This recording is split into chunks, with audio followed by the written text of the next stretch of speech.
Bonjour à tous, on va démarrer cette session, comment on peut appeler ça, interview, podcast. Haut-parleur écologique.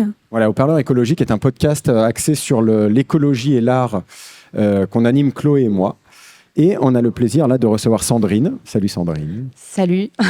Qui est impressionnée par le volume du micro, mais je crois qu'ils nous entendent pas trop fort, ça va. Non, je pense que voilà, c'est une première, donc on n'est pas forcément toujours très à l'aise, mais je vais me prêter au jeu avec toujours le sourire, comme d'habitude. Évidemment. Eh ben, peux-tu nous dire justement qui es-tu, que fais-tu dans cet événement? J'ai cru comprendre que tu étais un peu la boss ici. Hein, Sandrine, c'est la chef un peu. Alors, c'est moi qui ai le trousseau de clés, effectivement. Donc, si vous voulez partir ce soir, c'est avec moi qu'il faut négocier. Donc, je suis Sandrine Tonnelier. Je suis la responsable adjointe du service environnement, propreté urbaine, jardin à la ville de Lannion depuis 5 ans. Et sur l'équipe, en tout cas, de propreté urbaine, donc avec mes 12 compères, on a eu le souhait de valoriser nos métiers, qui sont encore des métiers un peu mal connus et puis un peu vus comme étant des métiers de l'ombre, donc sur la propreté urbaine. Donc voilà, clairement, on collecte les corbeilles de rue, on s'assure du nettoiement de l'espace public et de sa propreté. Souvent avec des horaires très décalés, souvent avec des effectifs contraints. Et voilà, c'était l'occasion de mettre en lumière ces métiers-là qui sont ô combien essentiels, car si nous n'étions pas là, la ville serait malheureusement beaucoup plus sale tous les matins.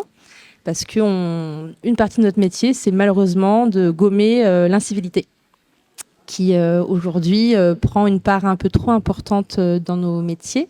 Donc je pense qu'on est plusieurs collaborateurs ici, je pense qu'on partage ce point de vue et je pense qu'ils auront l'occasion de l'exprimer.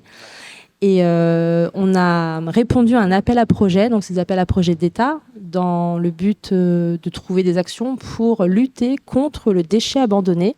Donc on ne parle pas du tout du déchet mis dans la corbeille, qui lui est très vertueux et c'est notre métier, mais on parle bien du papier, du mégot jeté au sol, qui lui du coup échappe à la structure de tri, de sélection, et puis va notamment à 85% dans l'espace naturel, car difficilement collectable, on ne peut pas avoir un agent à tous les bords de trottoir. Donc c'est ce fondement-là qui est aujourd'hui mis en lumière dans nos actions aujourd'hui avec vous. Quand tu parlais d'incivilité, c'est ça concrètement? C'est le papier jeté par terre, le mégot, c'est ça? C'est tout à fait ça. Et dans le même rubrique, on a également malheureusement les déjections canines. Donc bon appétit à ceux qui sont autour d'un café. Mais c'est notre quotidien. C'est ce type de déchet-là qui en fait aujourd'hui c'est une action individualiste qui a un impact sur le bien commun et qui prend une place extrêmement forte et qui a un coût humain, un coût financier et aussi un coût moral pour les agents qui sont obligés de pallier à ce dysfonctionnement. Donc du coup, cet événement finalement qui s'est déroulé sur tout le mois d'octobre, du mois zéro déchet, c'est aussi un moyen de faire de la prévention, j'imagine, auprès du public. Est-ce qu'il y a eu des actions menées justement dans ce but-là ? Alors, on a sollicité différents partenaires, donc LTC, donc Lannion Trégor Communauté, qui est notre agglomération, qui viendront après moi raconter aussi leurs actions. Des partenaires sociaux, des partenaires aussi, plutôt presque associatifs, mais autres services aussi que le service de la propreté au sein de la ville. On a eu beaucoup avec la médiathèque, on a eu avec pas mal d'acteurs qui finalement, à chacun, avaient un point de vue et quelque chose à défendre. Donc, on a fait des clean walks avec les centres de loisirs notamment, qui ont été très mobilisés. Je tenais à remercier les petits bouts de 7 à 9 ans qui viennent ramasser les papiers. C'est beau et ça fait mal au cœur, vraiment. Ouais. Oui, c'est un peu les doux amers, quoi. C'est un peu les dents en même temps. C'est un peu ça. Oui, parce que c'est le cœur du problème. C'est-à-dire qu'on les sollicite, on les sensibilise, et en même temps, ça montre à quel point la responsabilité leur incombe finalement. Quoi. C'est le poids sur les générations futures. Là, c'est concret, quoi. C'est pas une notion. Non, mais franchement, je comprends. Et alors, pour continuer à nous parler de cette initiative, donc si j'ai bien compris, c'est le service de la ville qui a eu cette initiative et l'envie d'organiser ce mois. C'est ça, c'est la propreté urbaine qui, on est face à des défis qui sont énormes et exponentiels. Et on a répondu à un appel à projet, pour avoir, je ne vais pas vous le cacher, des financements et des idées et aussi un challenge parce qu'en fait, on a 3 ans pour, améliorer les choses. qui peuvent être effectivement reconduits sur 3 années supplémentaires. Donc on aurait 6 ans de conventionnement pour nous aider aussi à avoir des outils, parce qu'en propreté urbaine, on n'est pas forcément de très bons communicants, puisque nous sommes des agents de l'ombre. On n'a pas toutes les clés et ça nous permet d'avoir aussi des gens extérieurs qui viennent, alors j'aime pas le dire le mot contrôler notre travail, mais qui viennent nous donner des critères aussi objectifs de nos actions, de ce qui marche, de ce qui marche pas. Pour notamment, voilà, on a réussi à améliorer notre matériel. Alors ça peut être étonnant, mais des fois, quand on est atteint dans le guidon, on ne se rend pas forcément compte que notre matériel est désuet ou qu'il existe des technologies qui pourraient nous aider. Et avoir un partenaire extérieur dédié par l'État nous permet de s'ouvrir un petit peu à ce qui se fait et puis voilà, d'essayer. Et notamment, cette année, on a eu alors c'est assez rigolo, donc je ne citerai pas la marque, un aspirateur de voirie. Donc, c'est une énorme machine qu'un agent opérateur peut avoir. Plutôt que ramasser les mégots, les papiers, les crottes de chien avec une pelle et un balai, c'est un aspirateur électrique, complètement ergonomique pour son corps, propre, qui n'a pas de salissure sur l'opérateur. Et du coup, ça... On fait un peu robotech, mais c'est un peu ça aussi. C'est-à-dire qu'il y a une évolution quand même du métier et du coup, c'est plus accepté aussi par l'agent. Et quand on nous voit avec ça, on se dit ouais, ils sont là et effectivement, ça carbure quoi. Mais c'est vrai que quand on est habitant d'une ville, on ne se rend pas vraiment compte de la charge de travail que ça représente finalement. Et puis du coup, pour le corps, t'en parles là, effectivement, j'imagine que c'est des métiers assez pénibles quand on n'a pas les bons outils et les choses un peu plus modernes. Hein, et du coup, c'est cool de pouvoir être sensibilisé à ça et de pouvoir se rendre compte de la marge de progression qu'il y a et en même temps, en tant que simple habitant de la ville, se dire ok. Effectivement, il y a des impacts. Effectivement, c'est pas simple pour les agents non plus. Donc peut-être je vais faire un effort et je vais aller trouver la poubelle la plus proche. C'est ça. Et puis, se rendre compte de tout ça.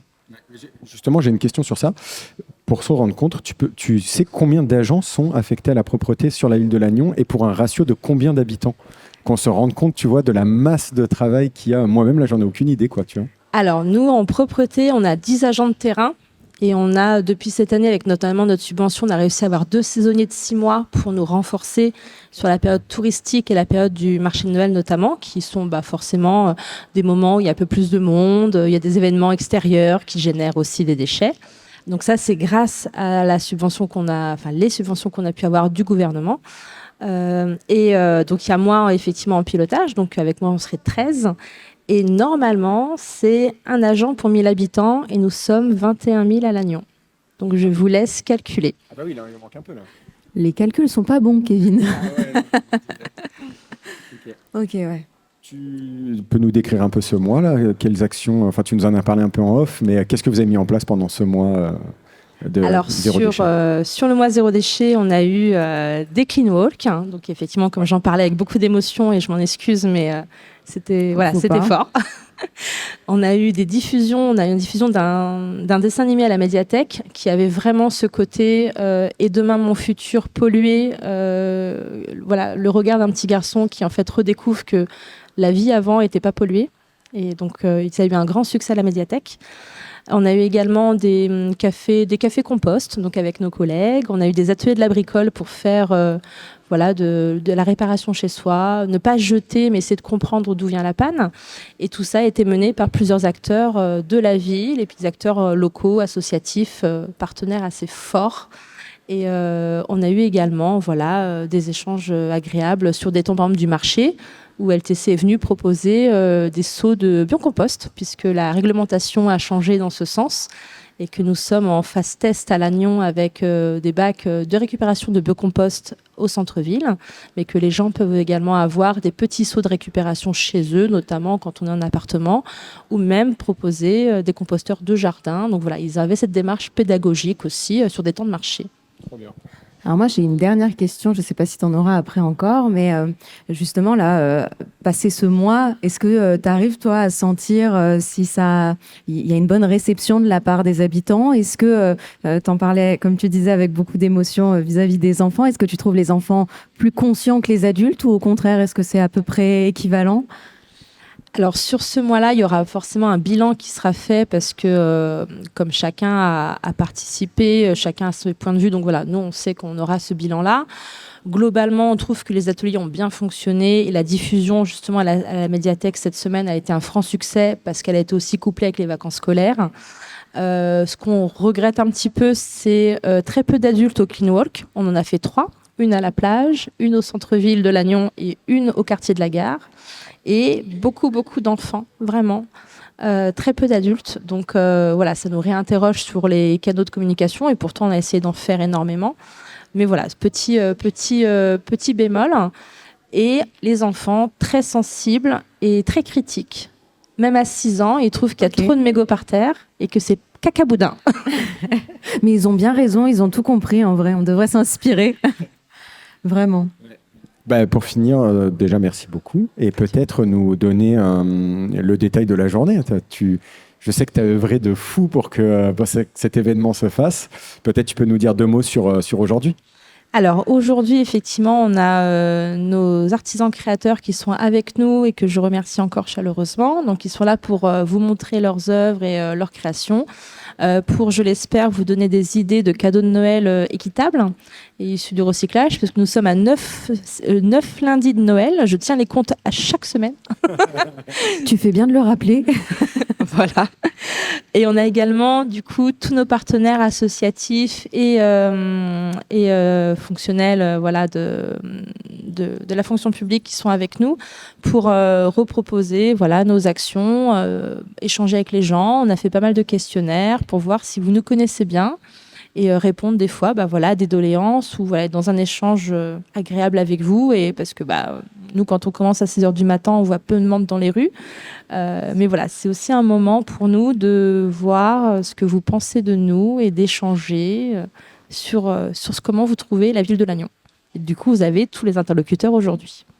Eh ben, impeccable. Merci beaucoup pour ce petit échange. On va te laisser retourner à ta grande journée bien occupée. Voilà, et comme c'est moi qui ai ouvert le bal, je rappelle aussi à tout le monde qu'on a des projections à la mezzanine qui sont des courts-métrages ou des spots qui ont été faits par les organisations type Lannion Trégor Communauté, le SMITRED, le département et encore d'autres acteurs qui traitent du déchet d'une manière un peu ludique. Et pour vous donner quelques chiffres alarmants. Merci Sandrine. Merci à vous.